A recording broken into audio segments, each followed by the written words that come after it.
All right, it's time to start with the second part of your assignment for this week. And we have a holiday coming up, so it won't be due on Monday, it'll be due on Tuesday. So you'll have a 3-day weekend, or if you're like me, you work all 3 days and it doesn't really matter. So let's take a peek at this week 2, part B. I'll scooch this down so you see the top part. I want you to do some business research because this is a great way to learn, especially when you look out and if you have your own business, you can look at how people in the same field as you are doing or your competitors. They look at what are they doing well, what are they not doing so great.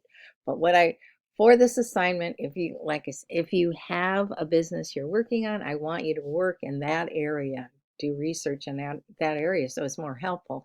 If you don't, then just do pick an area and put the businesses all in kind of, that fit in the same area. And then do from small ones up to large ones so you get a better idea of how things can be different depending on what you do. So I want you to make a list for this, for each list for each business. So as a subhead, put their business name, and then under it, for number 1, put their website URL so we can look at it if we want to. Number 2 is a brief description of what their business is about. If it's a restaurant, what kind of food do they have? Are they only open in the mornings and lunchtimes? Are they open all day? Or are they open in the evenings only? Because there's a wide variety. What kind of audience do they reach out to? Are they an international company, a national chain, or are they a single mom and pop business? So this is where you can tell me whether they're big, small, or in between. And then what kind of social media are they using? So when you go to their website, see if they have their social media links on their website, which is a great place to have it because then people can look at the website, then they can click and go look at all the different social media they have. But the problem with that is if you don't keep up with it and you have social media links there and they're ones you're no longer using, which I can't say that I don't do that too. You don't really want people clicking on things that you haven't done anything to for a couple of years, but these are things you check out, see how it's working, see if when you get to their social media, are they active? Which ones are they active on? And for each individual one, I want you to put, okay, if it's Instagram, how many followers do they have? When was the last post they made? How often do they post? Do they post, like daily, a couple times, once a month, once a week, twice a week?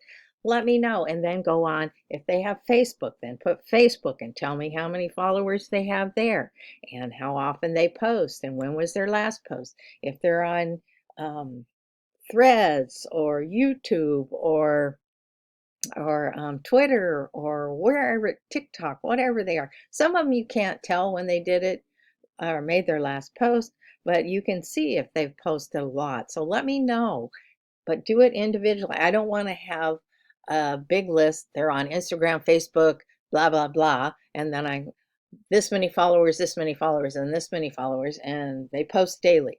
I want put the information together with the type of social media it is, so it's easy for whoever's looking at it to be able to tell, okay, they're really active on Instagram, or maybe they have less followers but they're more active. They have more followers on Facebook but they're less active. They do a lot of stuff on TikTok, and you can see that they share their TikTok many places, or give me the deal. Tell me what they're doing. And then write in the short paragraph, I want you to do an analysis of that specific business. Okay, so do this for each one of the 5 businesses. You have to do a minimum of 5 businesses. And then when you're done with that at the end, I want you to do an overall analysis and tell me what you learned by looking at these, because big businesses do social media different than small ones. What can you learn about? What is most helpful? What can you aim for eventually? If you're small starting out, maybe what you see the other people doing it in a small version is good. Or maybe you can see they're not doing it well and you can learn to do it better just by seeing what they do. How many people react to their posts? Because that's an important thing too. We'll get into that more later too. But, get an idea, how is this working for a set area of business? And I have an example video. It's a couple years old, but it shows exactly how I want you to lay it out. Again, I put the business name in bold as a subhead, and then number 1 is a website. Number 2 is the description. Number 3 is what they're using and how they're using it. Again, individually for that. And then 4, write a paragraph, and then at the end of your 5, do an analysis. So you can learn a lot from doing a little research on the web, and we'll be doing different types of research as we go through class.